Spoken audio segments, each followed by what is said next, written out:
Warahmatullahi wabarakatuh. Alhamdulillahirabbil alamin. Wa bihi nasta'inu ala umuri dinina wa ala alihi wa sahbihi ajma'in. Amma ba'du. Puji syukur atas kehadirat Allah Subhanahu wa taala yang telah memberikan kita rahmat taufik hidayahnya sehingga kita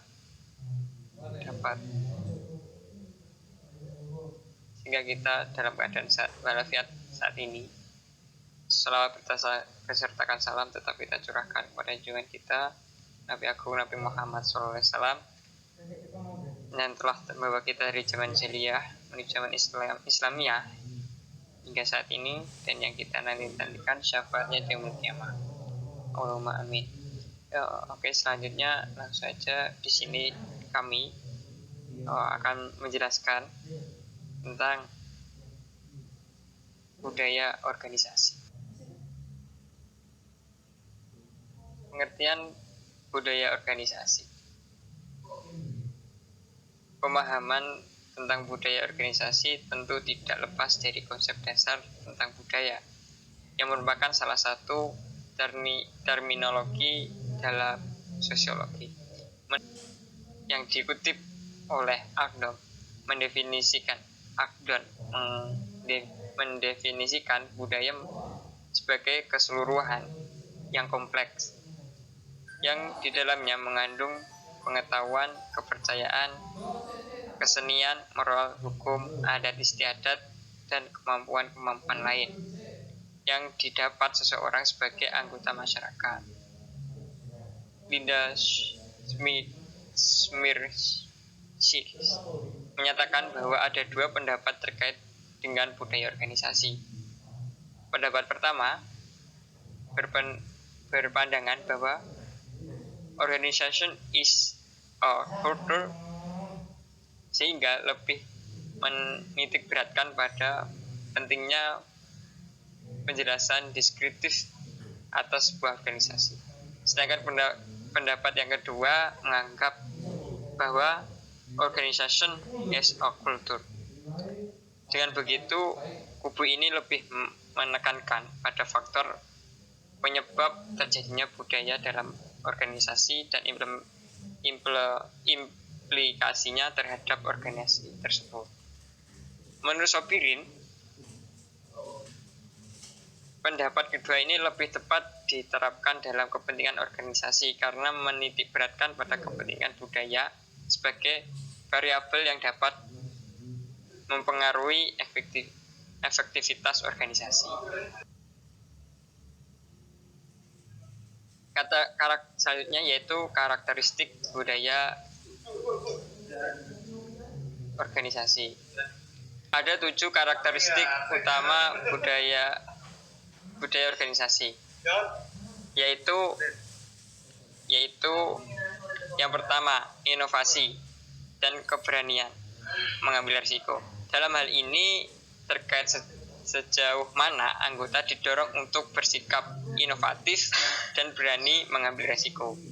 Yang kedua, perhatian pada hal-hal rinci, yakni anggota diharap menjalankan presisi, analisis, dan perhatian pada hal-hal kecil. Yang ketiga, orientasi hasil adalah tentang sejauh manajemen berfokus pada hasil dibandingkan pada teknik dan proses yang digunakan untuk mencapai hasil tersebut. Yang keempat, orientasi orang. Terkait sejauh mana keputusan manajemen mempertimbangkan efek dari hasil tersebut terhadap orang yang ada di dalamnya. Yang kelima, orientasi tim. Sejauh mana kegiatan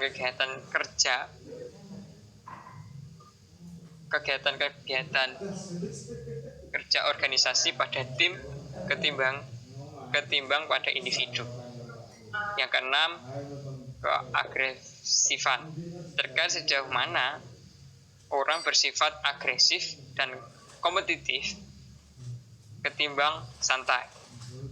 Yang terakhir yaitu stabil. Sejauh mana kegiatan organisasi menekankan dipertahankannya status quo dalam perbandingan dengan berbandingan dengan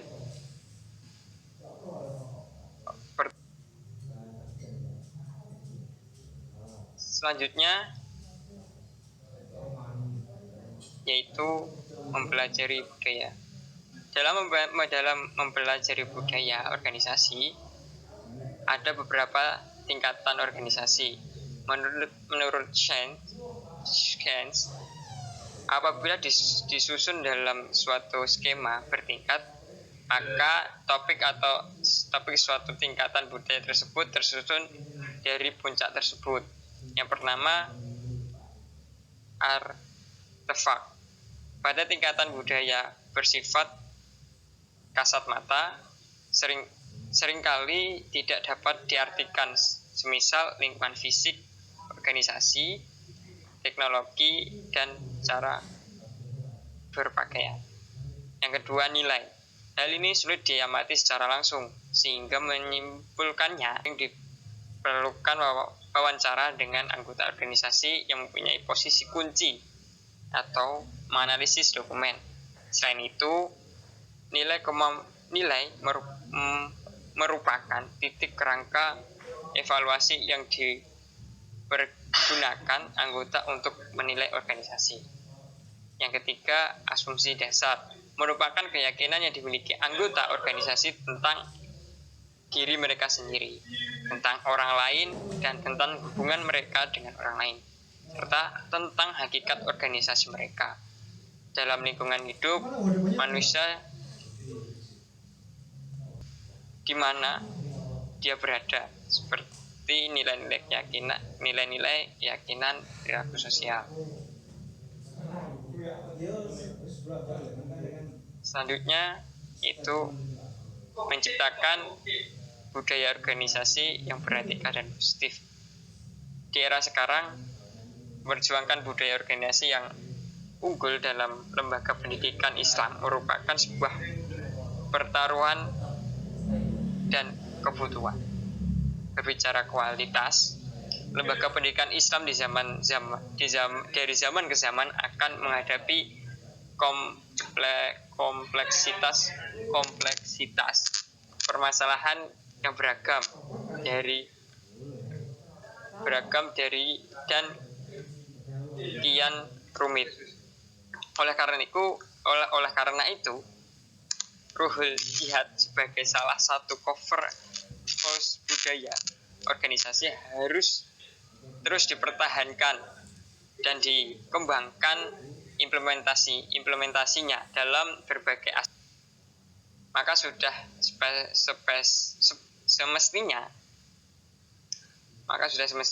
menjadi ruhul jihad is power, yakni ruhul jihad sebagai keyakinan utama dalam membawa lembaga pendidikan Islam lebih maju dan beradab. Selanjutnya, spiritualitas dan budaya organisasi. Menurut Quraisy Shihab, bahwa pelaksanaan pendidikan menurut Islam bertujuan untuk membina manusia secara pribadi dan kelompok, sehingga mampu menjalankan fungsinya sebagai hamba Allah dan khalifahnya, guna membangun dunia sesuai dengan ditetapkan Allah sejalan dengan risalah Islam. Maka manajemen budaya dalam hal ini membangun pengelolaan dan membina dalam pendidikan Islam di sini adalah manajemen yang diterapkan dalam mengembangkan budaya di lembaga pendidikan Islam dengan niat atau tujuan untuk mengejawantahkan ajaran dan nilai-nilai Islam yang pada akhirnya akan menjadi budaya Islam.